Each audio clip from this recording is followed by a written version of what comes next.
All right, Nick, let's talk about the Chicago Bears. This is probably one of the most interesting teams this offseason because there's a lot of intrigue about what the Bears are going to do with the offense, with the quarterback position, and with the number one overall pick. There's a lot of ways that this can go for the Bears, but a couple things have been ironed out, most notably hiring of new OC Shane Waldron from Seattle Seahawks. But there's another move just this past week that I think was really big for the Bears as well. Let's get into the article and we can talk about it on the other side. This is from NBC Sports, and it says the Bears have added another offensive coach to Matt Eberflus's staff. Tom Pelissero of NFL Media reports the team is hiring Carrie Joseph as their new quarterback coach. He joins new offensive coordinator Shane Waldron in making the move from Seattle to Chicago. Joseph joined the Seahawks in 2020 as an offensive assistant and spent a year as assistant wide receiver coach before becoming their assistant quarterback coach. Waldron and Joseph helped revive Geno Smith during their time in Seattle. They'll either be trying to boost Justin Fields or break in a rookie quarterback during their first season with the Bears. Nick, I think this is an excellent move by the Bears because what they've done, they've made a lot of solid hires, but what I think is doing this and the way they've hired these coaches, they've given themselves a lot of flexibility. They haven't really nailed themselves into one corner or the other, whether they're going to keep Justin Fields or go Caleb Williams with the first overall pick of the draft. But I think nonetheless, whatever they do, I think these pickups they've made is really good, which if you don't think about it, this is a lot of credit to Poles in that front office. It's kind of hard to nail hires like that and be able to go both ways, whether you want to stay with Fields or move on from Fields and feel good about the selections that you made. Curious though what your thoughts are on this, Nick. But Bears fans, we're pretty far away from the draft, but we're getting closer. I think things are clearing up as far as the offensive staff picture. Now, with all of the pieces in play, I think this is the best picture we're going to have. But what do you think is going to happen with the quarterback position? Let us know in the comment section below. But Nick, what are your thoughts on this latest hire by the Chicago Bears? Yeah, Miles, I think you hit on the key point here is that the Bears obviously have two paths. It's either sticking with Justin Fields or they're drafting Caleb Williams, number one overall. But the interesting thing about those two paths is that the problem with either quarterback is going to be very similar, right? Justin Fields' biggest issue is that he has not developed as a pocket rhythm passer as much as the Bears fans would have liked so far early in his career. Caleb Williams' biggest issue is that a lot of his best plays at USC in college was him working outside the structure and scrambling for 35 seconds, then throwing a 60-yard laser beam downfield. You can do that sometimes in the NFL, but the vast majority of the time, you're going to have to play in rhythm as a pocket passer. So, whatever direction they go, they're going to have a quarterback's coach working with the quarterback that understands pocket passing and rhythm timing. And that takes us into Kerry Joseph. And to understand why Kerry Joseph is the perfect quarterback coach just for that, people have to remember what goes into these position coaches. So I saw this with my coaches in college, and I see this now with a lot of my teammates that have gone on to become coaches, is that the player, when he becomes a coach, all of his deficiencies as a player become everything he's trying to correct as a coach.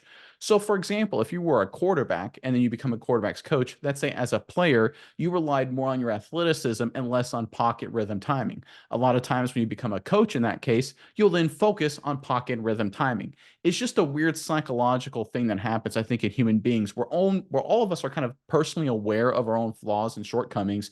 And when it's time to teach other people, we do whatever we can to make sure other people's flaws aren't ours, right? We want to correct the flaws in ourselves and other people when we become teachers, which is what coaches are. If you look at Kerry Joseph's career, and most of his professional playing career involved playing in the Canadian Football League, his number one strength was as a running quarterback. He led the league in rushing yards and rushing touchdowns at the quarterback position one year. When he had a 1,000-yard rushing season as a quarterback, I think at the time he was only the third quarterback in Canadian Football League history to have 1,000 yards rushing in a season. So he relied on his legs and his athleticism, not so much on his passing in the pocket and his rhythm. As a coach, he's taken the opposite effect.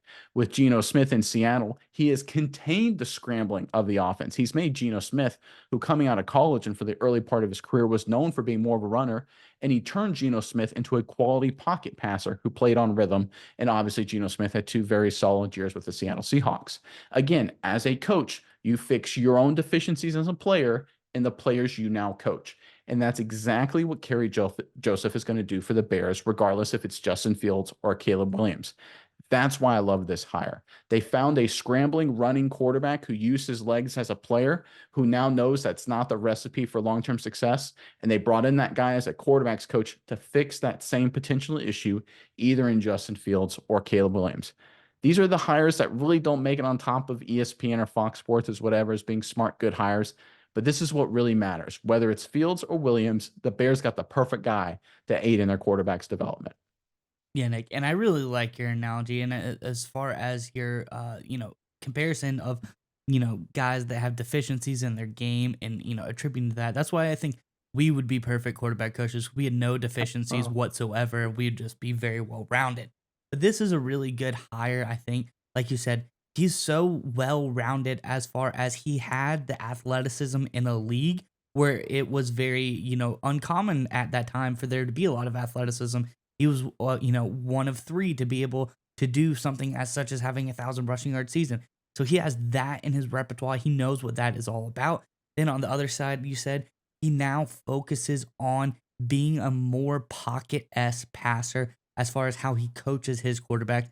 So I think this is a guy that can relate to somebody that is more mobile and be like, hey, I was there. Look, I have the accolades to show it. I did what you did, but I didn't make it to the top of my game. I wasn't, starting NFL caliber quarterback. I wasn't, a franchise guy because I relied too much on my athleticism. That is now why I am focusing on the pocket passing game. I'm trying to get you to focus on it so that you become the best at your game. And I think when you have a guy that can come in, this isn't any field, this isn't just football. When someone can come in and explain to you why they're doing something, but then they have the expertise to back it up to say, this is my experience, this is why I'm doing this, and this is why I think it'll benefit you. I think you're going to have a lot of results. I think that is why he was able to help turn Geno Smith around, who at the time coming out of West Virginia, he was a pretty mobile, athletic quarterback. As he aged in his career, he needed to take more of a pocket passer approach. So I think this is a perfect hire for the Chicago Bears. All the points you brought up, I think that Chicago Bears fans should be very, very happy about this. And like you said, ESPN, top of the media world, not going to talk about it, but this is the kind of hire that makes a big difference in the season.